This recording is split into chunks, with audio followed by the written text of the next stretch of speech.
Blog Talk Radio. Well, here we go, ladies and gentlemen, across this great country.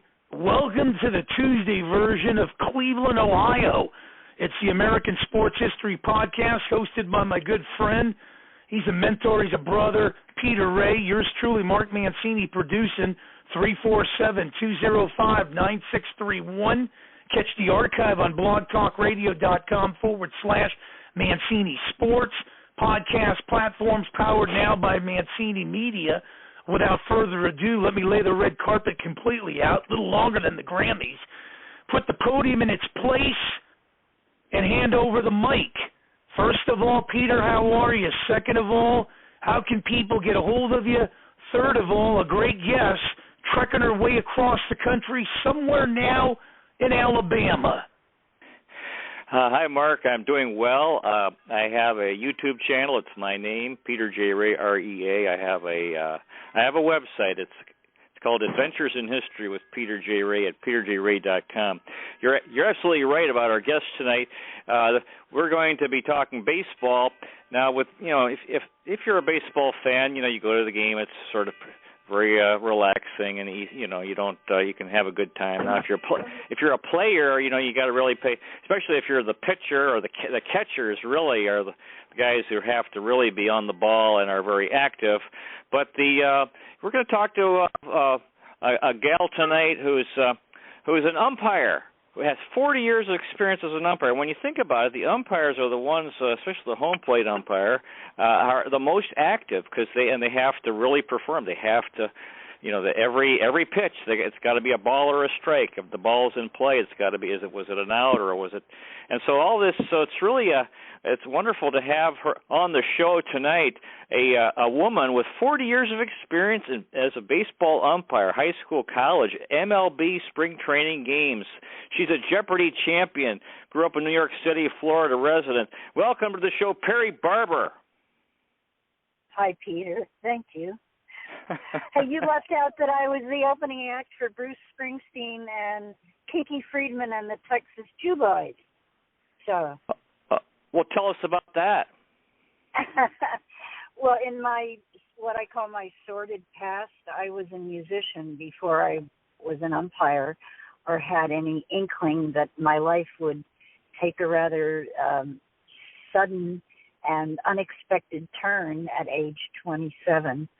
So I was a wandering troubadour for about 10 years when I was in my 20s. Late teens, early 20s, and I was a solo act, just me and my guitar, and I played a lot of clubs and blocks around New York and got lucky a couple of times and got sent out on tour, what they called back then the coffee house circuit, and then a larger college circuit. And the college circuit featured some very high-profile acts, like Bruce Springsteen. This is 1974, and he had one album out, so he was already on his way to becoming famous, but he wasn't the, superstar that he later became. And I was his opening act at a few colleges around Pennsylvania, and I opened for Billy Joel and a few other really good acts. Back in the 70s, they were very popular. McKendree Spring, David Blomberg, and the aforementioned Kinky Friedman and the Texas Jew Boys. So I had a lot of fun. I wasn't very ambitious. I just liked to play and sing my songs and be around creative, interesting people. But so were you a solo singer? Yeah, I was a solo act. Okay. And just so people know, everybody that I ever opened for was always very nice. Bruce Springsteen was always very nice. He would stand in the wings and watch my 45-minute set, and then he would always say something nice about me when he came out on stage. So he was a real prince. And Billy Joel, when he found out that I did not have a dressing room at the event to which I had been sent to perform as his opening act, he immediately offered to share his dressing room with me and could not have been more gentlemanly or nicer about it. And so I was very lucky. I had some very positive experiences, and just had a great time for about 10 years doing that. But as soon as I started reading about baseball and fell in love with it by reading about it, I put music totally on the back burner and just left all that behind. Became an itinerant umpire instead. So you were already had the thrill of performing before you went into umpiring. Yeah, and I still do. Occasionally I'll join a Steve Goodman tribute show every once in a while. Goodman was a really brilliant musician who died very young in 1984, but he wrote a couple of songs that people remember. One of them is City of New Orleans. Good morning, America, how are ya? Don't you know me? I'm your native son. That's City of New Orleans. And his other one is the one that every Cubs fan sings every time the Cubs win at home. They play it over the loudspeaker and people stay and sing along with it, which is Go Cubs, Go. So Steve Goodman still has a very positive footprint on baseball, baseball current events. And every time I was good friends with him 10 years before he died, for the 10 years before he died. And so every once in a while, a group of his other musician friends will get together and put on a concert for him. And I always love to pick up the guitar and play some Steve Goodman tunes. So I haven't totally given it up. And I also play a very mean version of Take Me Out to the Ball Game every once in a while. When I'm speaking to a group, I'll spring the full version of Take Me Out to the Ball Game, which is, contrary to what most people know or think about it, is an actual song, a complete song with 2 stanzas and a refrain that is repeated after the first and second stanzas. It is not just the lines, Take Me Out to the Ball Game. It's actually a song about a girl named Katie Casey. And the guy who wrote it, Jack Norworth, wrote it as a tribute to his wife, who was a vaudeville star, and he actually had never seen a baseball game, but he wrote this song that has endured for more than 100 years, and most people have no clue that, yeah, it's an actual song about a girl named Katie Casey who had a boyfriend that she laid down the law with and told him, I'm not going to go see the movies with you. I'm not going to go to a vaudeville show with you. All I want you to do is take me out to the ball game. And so that is the thrust of the song, the most famous American song other than probably Happy Birthday or something. And people have no clue that it is actually about a girl who loved baseball more than she loved her beau. So maybe men should pay attention. Would you like to sing the full version right now? Well, I certainly will if you want me to, but I don't have my guitar with me. Oh. I'm recovering from a hand injury, so Okay. I would sing it a cappella. Sure. But oh yeah, okay. If you're not to put you on the spot, well, actually to put you on the spot, no, but absolutely. No, I love if you're willing, because it's such a beautiful song. All right. Well, here we go. Katie Casey was baseball mad, had the fever and had it bad, just to root for the hometown crew. Every Sue Katie blew. On a Saturday, her young beau called to see if she'd like to go to see a show, but Miss Kate said no. I'll tell you what you can do. You me out to the ball game. Take me out with the crowd. Buy me some peanuts and Cracker Jack. I don't care if I never get back. Let me root for the home team. If they don't win, it's a shame. For it's 1, 2, 3 strikes, you're out at the old ball game. Here's the second stanza. Katie Casey saw all the games. knew the players by their first names, told the umpire she was wrong all along, good and strong. When the score was just 2-2, Katie Casey knew what to do, just to cheer up the boys and girls she knew. She made them all sing this song.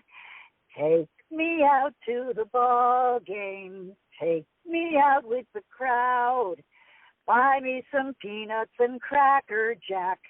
I don't care if I never get back. Let me root for the home team.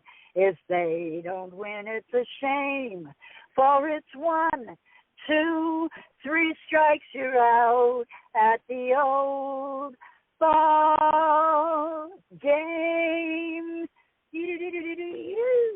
Woo! Wonderful. So that is Take Me Out to the Ball Game.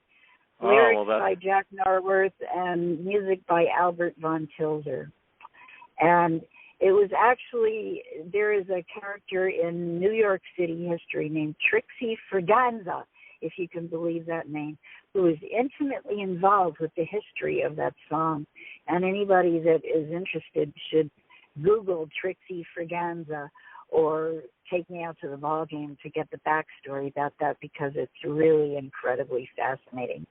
Filled with scandal and intrigue and betrayal and lust and, secret passions. And yes, it was wild. And now we're still singing that song 100 years later. So thanks for letting me sing it, Peter.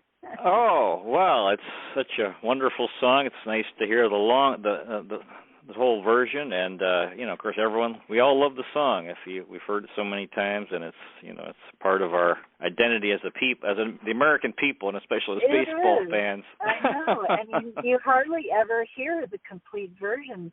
I think Carly Simon sang the full version on an album of, I don't know, quite some time ago. But generally, people are really just not aware that it is a complete song, and that "Take Me Out to the Ball Game" is the refrain, or what a lot of people call the chorus. So yeah, anyway. You brought up the music in baseball here. We've got. I remember watching Red Sox games when they start singing "Sweet Caroline," and I thought, oh man, that's so cool because it's a really nice song, and they do that in Boston, and in Cleveland we have. It's got that audience involvement factor. Yeah, they sing along. Yeah, wonderful. Yeah. I was jealous. Yeah. I thought, I wish we had something. We don't have it. We have like this song "Cleveland Rocks," which I don't think is a very good song. It's kind of boring, but they play after if they win a game. Oh, do they? Okay. And then now that Cubs song, "Go Cubs Go." Do you know how to sing? Yeah. Can you sing that? Oh gosh. Maybe. Da, da, da, da, da, da. Oh gosh, I forget the lyrics, but I know it's "Go Cubs Go, Go Cubs Go. Hey Chicago, what do you say? Cubs are gonna win today.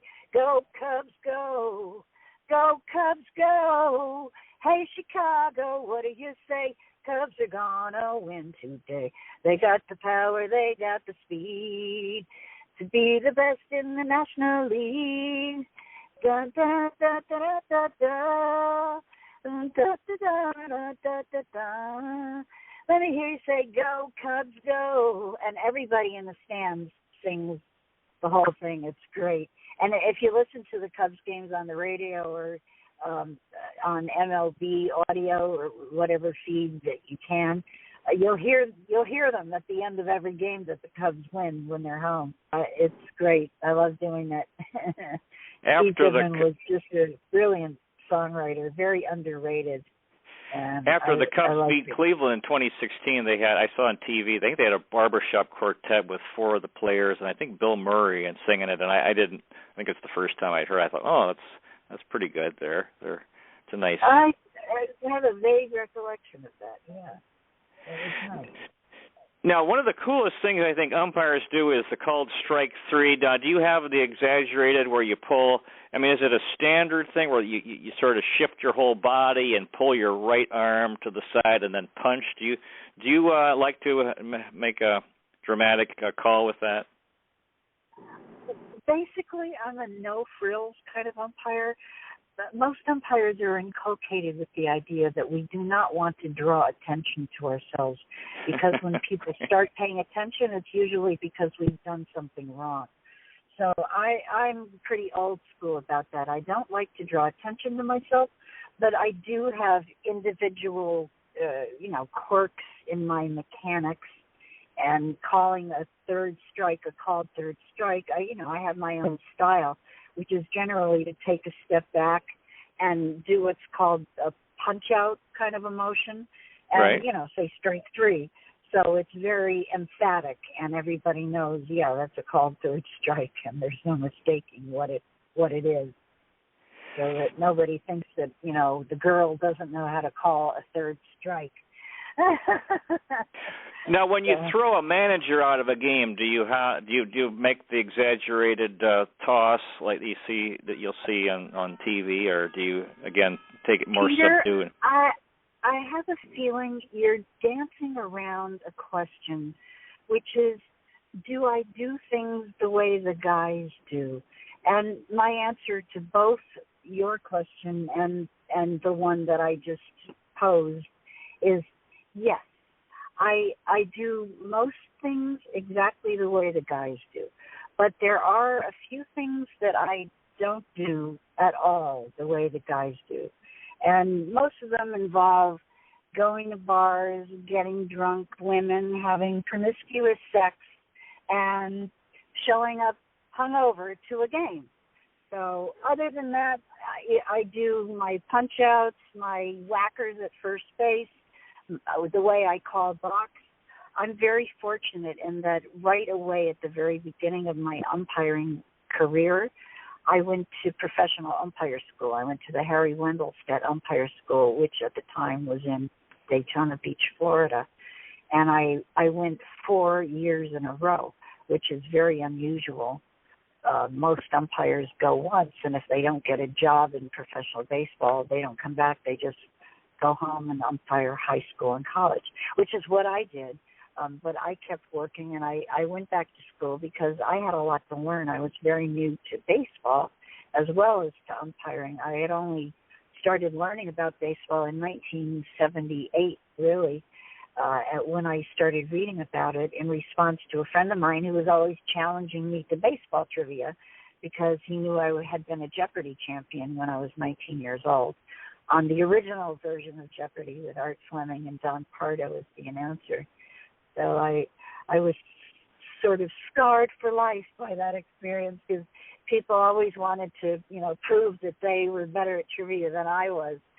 So, but it was my friend Barry Bell's constant challenging me to baseball trivia that finally convinced me that I should learn something about baseball. So I just went to a bookstore and picked up a few books about it, and as soon as I started reading about it, as if it were a subject that, like Greek mythology or American history or something, I just fell completely madly in love with it, literally overnight, and I couldn't stop reading about it. And a year later, I actually started going to watch games, and I became a Mets fan rather than a Yankees fan because in 1978, the Yankees were great. Reggie Jackson, Greg Nettles, all those great players in the World Series 3 years in a row. And the Mets were just adorably inept. And so it was to them that I gave my heart. And a year after that, I was visiting my mother in Palm Springs. And because of my newfound love for baseball and going to games, she and I would go see either the Dodgers or the Angels every night while I was visiting her.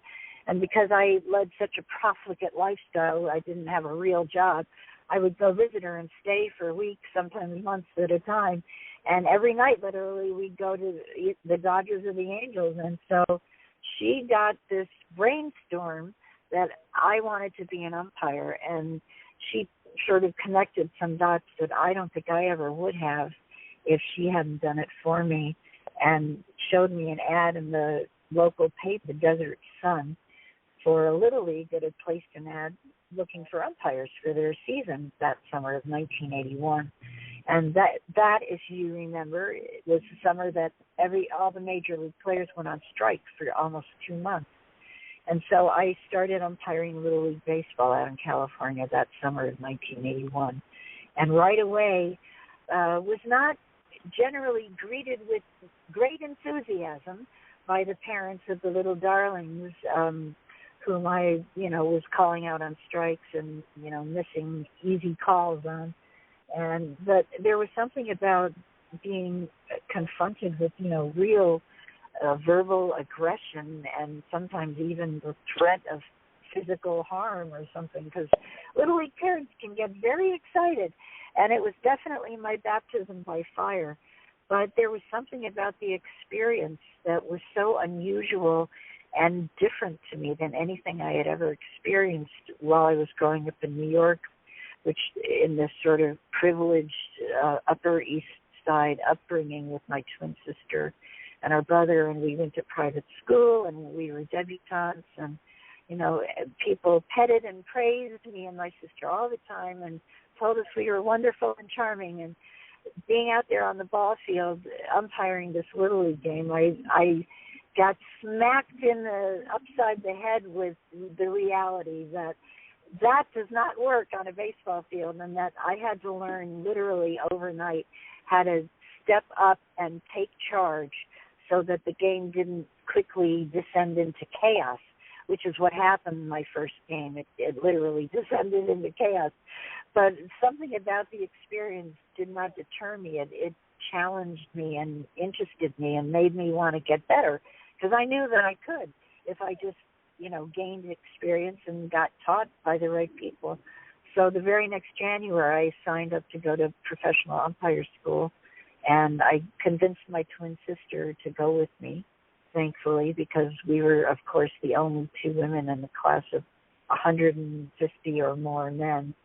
And I think if she hadn't been with me as my support system, I probably would have quit very early on, because the psychological weight of what happens on a ball field and the umpire's responsibilities and the way we, the way we conduct ourselves and dispense those responsibilities, hopefully responsibly, as opposed to vengefully or, to get back at somebody or to assert our authority or for any reason other than just to keep the game going and keep the pace going at a nice clip so people don't get bored.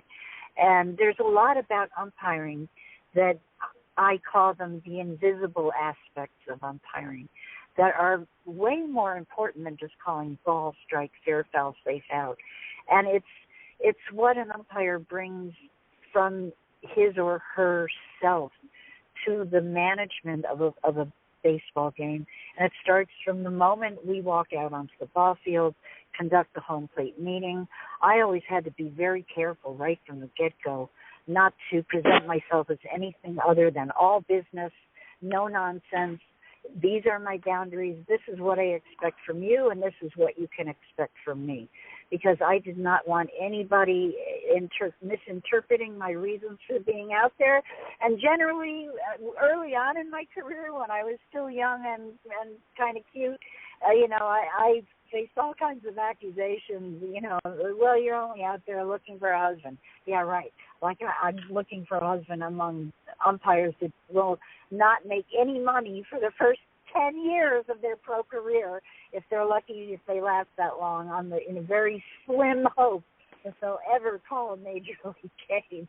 I mean, the whole idea was just preposterous, but I had to put up with a lot of criticism and disbelief and incredulity. And a lot of women that are umpiring now, unfortunately, have to put up with it too, but hopefully only at the beginning of their careers. And that as I gained an experience and, reputation, people, I guess, were less bothered by my presence out there and just kind of decided to give me a chance before they started getting all over my case. So, how would you have handled Mike Hargrove at the batting, the human rain delay? Oh, yeah. Well, I would have told him to get back in the batter's box. And, you know, now there's actually a clock that if batters don't get back, and in the minor leagues now, I think there's something like an 8-second clock, something ridiculous. But umpires love it because it cuts down on that downtime where nothing is happening, and that's when people watching and playing, participating, begin to get restless. And that's what they complain about when they say, well, games are so slow. They don't actually mean that the length of a game is too long. What they mean is that what happens within the framework of each half inning or each play is filled with all of these, 30-second timeouts where Mike Hargrove steps out and fixes his gloves and then steps back in. Or somebody asks for time, and it turns out it's not really for any real legitimate reason other than just to delay or, try to pull stuff that is within the rules, but they're just time wasters. And umpires don't like time wasters. I particularly do not. So, yeah, I'm all about telling the batters, get in the batter's box, stay there. There are a few instances where they're legitimately allowed to step out, but if they don't step out during one of those rule-sanctioned times, no, they have to step in. And I've called batters out on strike 3 when they said time and stepped back out of the batter's box, and the pitcher was already pitching, and here it comes, and yes, strike 3. And that batter is out, and that's the end of the half inning. And they stand there looking like they don't know what hit them in this.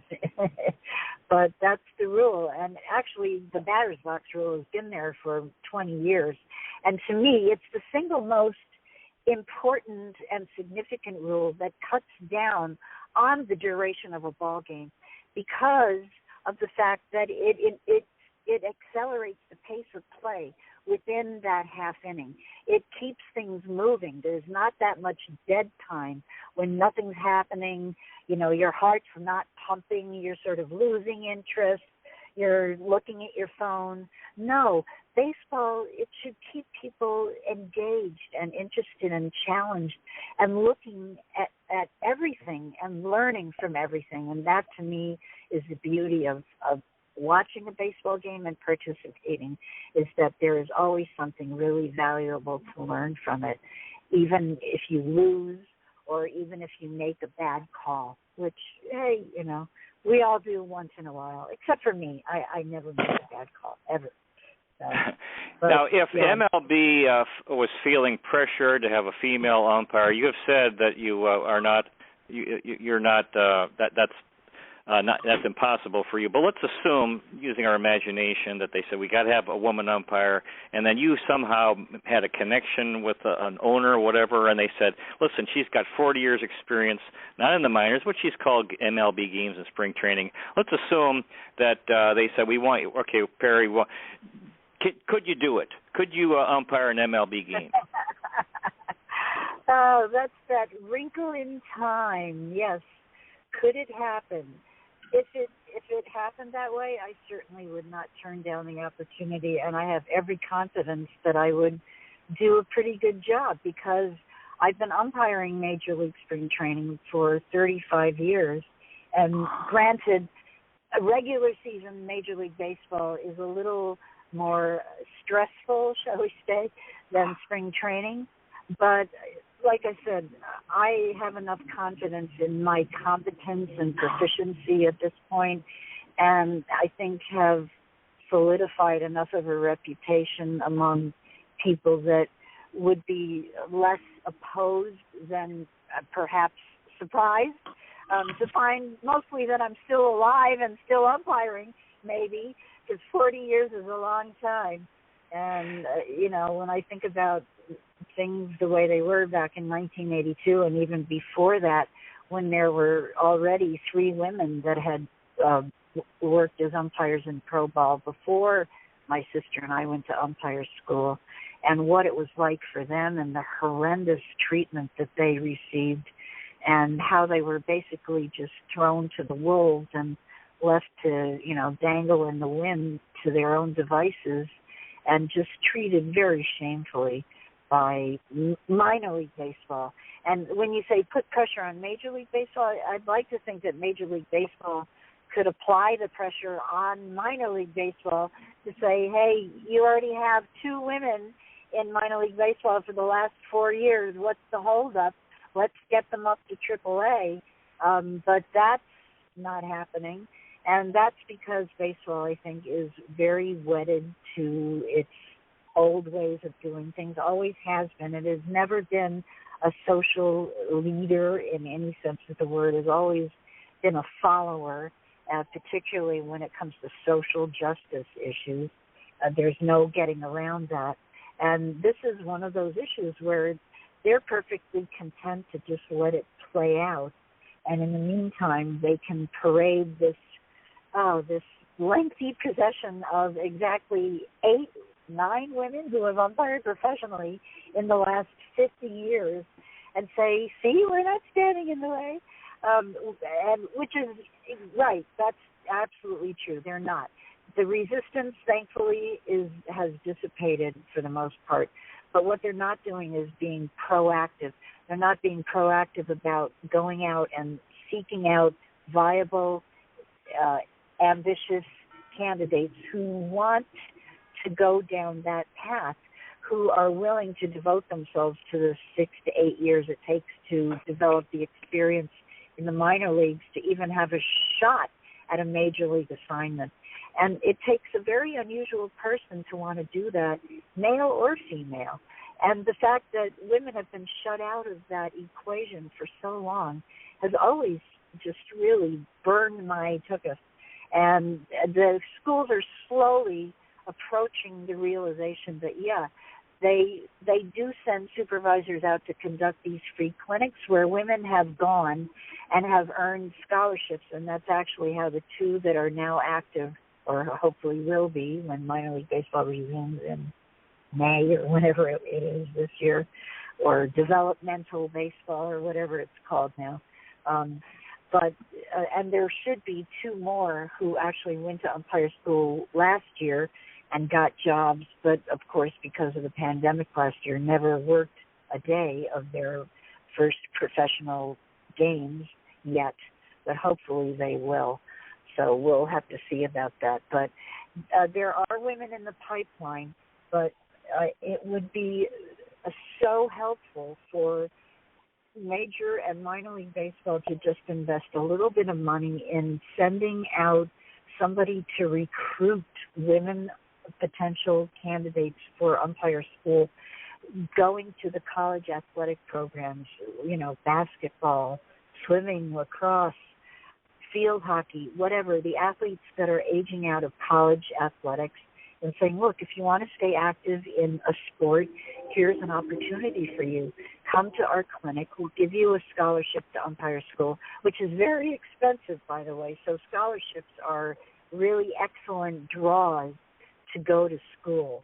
And that would definitely be an impetus for more women to participate. But that isn't happening yet.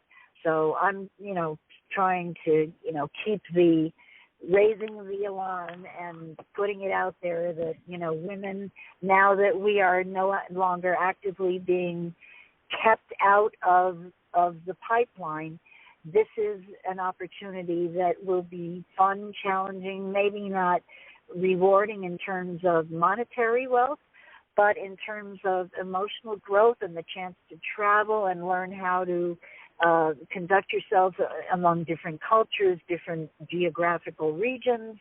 And for me, that's involved international travel, because there's so much baseball beyond professional baseball, beyond major and minor league baseball. And I've gone all over the world and been so fortunate to have avoided getting a real job all these years by just sticking to doing what I love and still feel so passionately about, even though my focus has changed from my own rising up through the hierarchy now to inspiring and recruiting and finding other women to support and send to umpire schools so that they start permeating the lower levels of minor league baseball until we're no longer an anomaly, until we're no longer just one at a time now and then, but, until we're partners out on the field. The NBA has already had a game where two women referees partnered together. That was a brand new thing. And I actually put together an all-woman, a four-woman crew for a spring training game with the Mets in 2008, which is now 13 years ago. And it made a pretty big splash at the time, because, of course, it was so unusual. But it shouldn't be. And that's what I'm trying to do now, is to normalize our participation and to keep proving over and over that, yes, women are competent. We make excellent umpires. We are not a threat. We're an asset. We're not going to super feminize the field, change everything, pink. We're not going to try to take over the field with estrogen and, vanquish all the testosterone. No, that's not going to happen. It's just going to be a very few talented, ambitious, dedicated women who want it. And there aren't that many of them, believe me, not enough to form a shrieking horde of estrogen-crazed banshees anyway. So you don't have to fear that. Baseball does not have to have that to fear, I promise. But they should now be at the point where they're actively seeking out and welcoming women and providing them with support and, monetary resources. Being a minor league umpire is just horrible pay. I don't know how people do it, frankly. I've made more money sticking to amateur baseball than professional umpires make until they probably get up to at least AAA and start to fly and make decent money. But up until then, it's I hate to cut terrible. you off, Perry. We're in extra innings. Thank you so much for being on. Thank you so much for being on the show. Our guest has been Perry Barber, 40 years of experience as an umpire. Wonderful having you on the show. Thanks so much for coming on. Oh, thanks, Peter. I can start to wax poetic, so forgive me. No, it's wonderful. This has been a wonderful show. Next week, thanks again, Perry. Next week, our guest will be J.D. Thorne, author of 2 baseball books. So that'll be something to look forward to. Dear listener, may the road rise to meet you. May the wind be at your back. May the sun shine warm upon your face and rains fall soft upon your fields. And until we meet again, may God hold you in the palm of his hand. Good night, everybody. Thanks again, Perry. Thank you, Peter. Enjoyed it. Right, thanks. God bless you. You too. Okay.